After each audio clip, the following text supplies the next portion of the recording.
Harapannya semoga ini menjadi salah satu jalur kami untuk mencetak ini calon rimbawan yang benar-benar siap untuk bekerja di bidang kehutanan. Jadi tidak sekedar teori tapi juga praktek sudah lanyah gitu.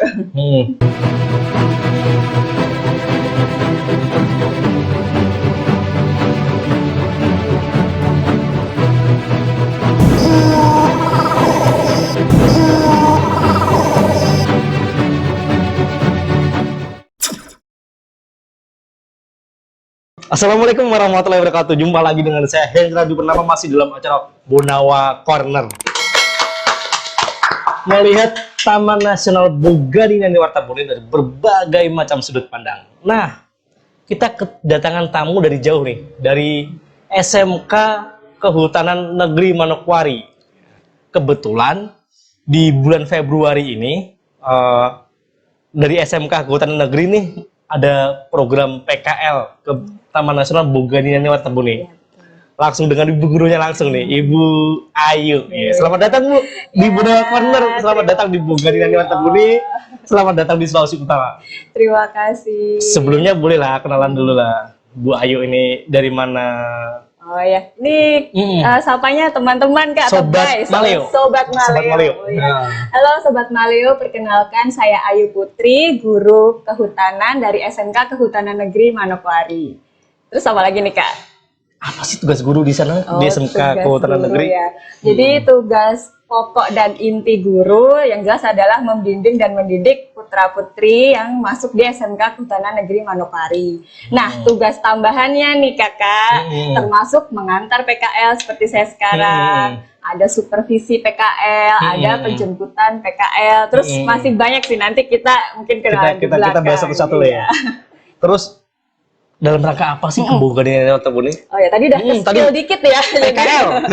Ya, jadi ini saya datang ke TN Boganinani Wartabone dalam rangka pengantaran siswa-siswi PKL. Jadi PKL itu praktek kerja lapangan. Jadi setelah ini yang saya antar itu kelas 11 Kakak. Kelas 11. Kelas 2 SMK ya.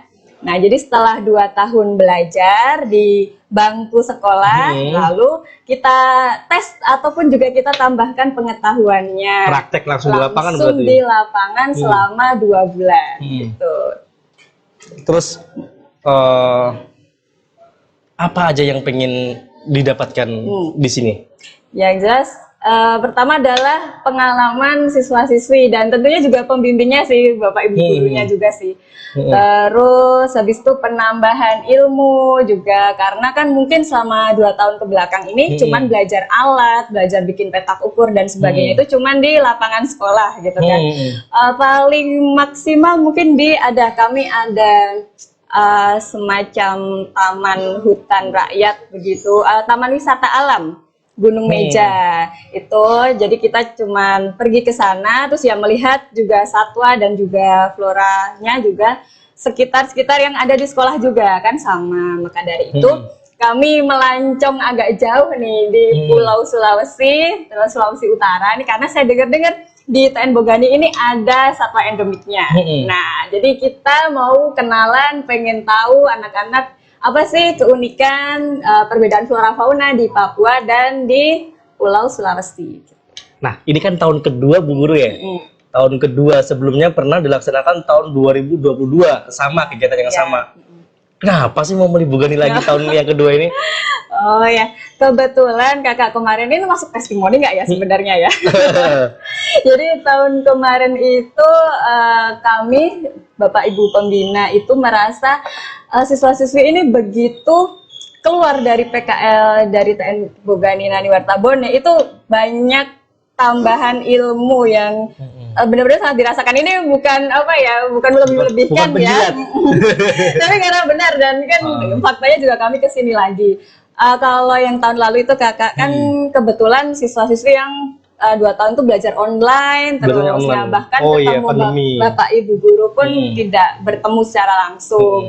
Makanya kemarin kesini bagaikan bagaikan masih kertas putih kosong gitu karena belajar alat pun juga via online dan sebagainya. Di sini benar-benar dibina bahkan digembleng sih dengar-dengar. Jadi ketika waktu belajar online mereka ada yang pemalu, ada yang bahkan sering matikan kamera kah atau sering tidak masuk. Ketika pulang ke Manokwari itu siswa-siswi yang pendiam-pendiam ini jadi bisa speak out.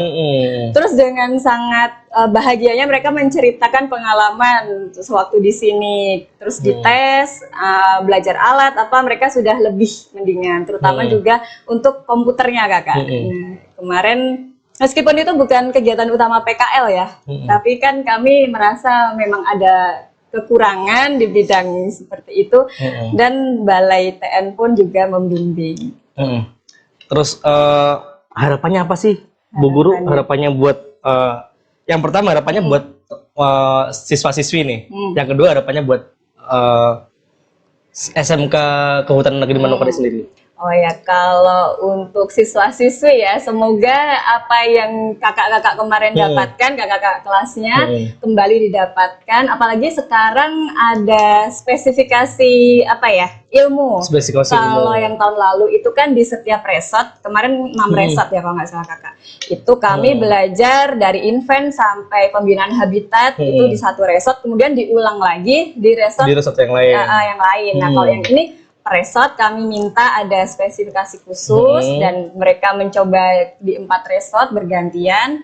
Jadi semoga lebih masuk lagi. Kalau yang kemarin mungkin agak bertumpuk-tumpuk lah ilmunya, diulang. Kalau yang sekarang semoga lebih dapat dimengerti. Berarti nanti sistemnya bagaimana? Sistemnya bagaimana Bu Guru? Jadi sistemnya rolling begitu? Iya, rolling. Atau bagaimana? Kurang lebih rolling setiap 10 hari. Ada berapa siswa? Kalau ada 32 siswa. 32 siswa dibagi ke dalam 4 resort. 4 resort. Jadi 4 tim juga ya? Iya. Habis itu di rolling begitu? Rolling setiap kurang lebih 10 hari. Kalau harapannya untuk SMK Kehutanan Negeri Manokwari sendiri apa sih? Harapannya semoga ini menjadi salah satu jalur kami untuk mencetak ini calon rimbawan yang benar-benar siap untuk bekerja di bidang kehutanan. Jadi tidak sekedar teori tapi juga praktek sudah lanyah gitu. Terus ada pesan-pesan buat siswa-siswinya atau pesan-pesan buat kita di Balai Taman Nasional Bogani Tabune? Kalau pesan-pesan untuk TN Bogani ya ini titip anak-anak begitu kan. Ya untuk anak-anak semoga dapat menjalankan PKL ini secara tertib sesuai dengan jadwal yang diberikan oleh Balai. Ini Balai TN Bogani Naniwartabone lebih maju lagi. Ini sudah maju ya kakak? Sudah lebih maju lagi biar lebih ini. Tadi saya sempat bicara dengan kepala balai kakak. Kalau ada pembelajaran untuk masyarakat, misalnya pengolahan bunga telang, gitu. Terus tadi jamu, terus apalagi ya kakak ya? Itu sebagai ekonomi alternatif masyarakat sekitar kawasan. Kemarin saya juga ngobrol sama kepala balai begitu. Oh ya. Jadi ekonomi alternatif biar masyarakat ketergantungannya ke kawasan Taman Nasional itu berkurang. Nah ya harapannya semoga lebih banyak lagi produk-produk kreatif seperti itu dan Bapak Ibu Guru SMK Kehutanan Manokwari ini juga diajarkan gitu sedikit biar mungkin nanti ada mata pelajaran terkait itu di sekolah. Jadi biar anak-anak ini tidak selalu tergantung mencari pekerjaan. Nah, menciptakan pekerjaan nantinya. Semoga itu sih harapan dari Ibu Guru. Kalau menurut Bu Guru nih, kalau Bogani Naniwartabune ini, Taman Nasional Bogani Naniwartabune itu menjadi sekolah alam, itu sudah cocok belum sih Bu? Kalau dari pengalaman tahun lalu ya kakak ya, saya rasa sudah sih. Karena sekolah alam kan harus ada yang jelas kealamian alamnya gitu kan. Nah, kemarin ya sudah lihat ini terus ada satwa dan juga flora endemik ada kan ciri khasnya ada. Lalu untuk fasilitas pun kemarin memadahi gitu. Dan juga dari segi manajemen dan pengajarnya gitu karena sudah terbukti tahun lalu anak-anak lebih cepat menyerap pelajaran ketika di sekolah alam ini daripada di kelas. Jadi ya saya rasa sudah cukup. Nah, di dalam Taman Nasional Bogani Naniwartabone kemarin saya ngobrol dengan Pak Agung. beliau bilang kalau di Bogalingan Wartabone itu menerapkan sistem resort based management.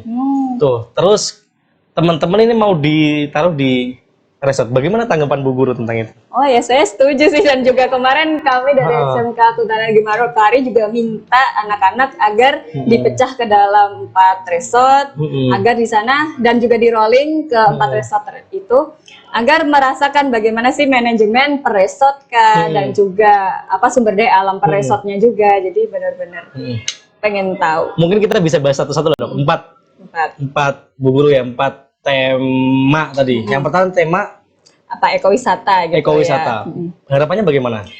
Jadi kan di tempat kami ya kakak, saya kalau ini pribadi ya mungkin ya, kalau saya rasa ini wisata di tempat kami itu kurang dikelola. Jadi misal saya lihat ada daerah yang potensial Ada nih, potensi wisata. tapi kok belum ada gitu.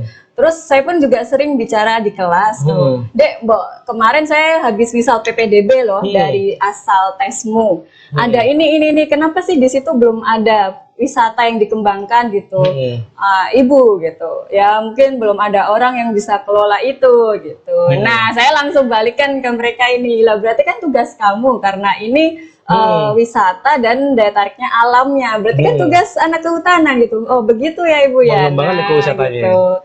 Terus dari apa lagi kakak? Satu tadi ekowisata. Ekowisata. Yang kedua ada inventarisasi. Inventarisasi. Kalau di kami, apalagi saya juga ini kan mengampu mata pelajaran inventarisasi keanekaragaman hayati. Nah, jadi gimana tuh dibandingkan dari yang cuman kita belajar di papan tulis, di tabel, dengan waktu ketemu satwanya langsung tuh. Gimana kan biasa cuman menghitung, misal ada burung maleo 5 di jam sekian-sekian. Nah, itu gimana ngitungnya? Nah, kalau di sini besok ada menara ini pemantauan ya kakak ya. Jadi biar mereka merasakan jam 5 subuh sudah di menara. Oh, di Sanktuari Maleo. Terus benar-benar melihat, menghitung burung yang mungkin sama ya, hampir sama gitu, mirip, bagaimana hayo cara membedakannya gitu. Terus yang ketiga ada pembinaan habitat dan populasi. Nah, itu ya diharapkan apa sih, misal biasanya itu pakan satwa gitu. Bagaimana cara biar satwa itu tidak keluar dari populasi habitatnya, jangan cari makan di tempat warga gitu. Berarti kan kita harus membina habitatnya. Lalu yang terakhir apa, saya lupa. pengamanan kawasan hutan ya. Mungkin di sini kalau saya dengar ada sedikit-sedikit permasalahan gitu. Mungkin belajar juga dari sana. Belajar gimana sih menghadapi masyarakat gitu. Menghadapi permasalahan. Apalagi mungkin dengan budaya yang berbeda. Kurang lebih begitu obrolan kita dengan Bu Ayu, guru di SMK Kehutanan Negeri Manokwari. Dan kita harapkan teman-teman siswa-siswi betah di Bogalingan Wartabone, mendapat ilmunya, mendapat manfaatnya, kemudian dibawa kembali ke SMK, kemudian dibawa ke masyarakat, diterapkan ilmunya. Begitu Sobat Baru semuanya. Terima kasih Bu Guru sudah datang di Gunawan Corner. Assalamualaikum warahmatullahi wabarakatuh.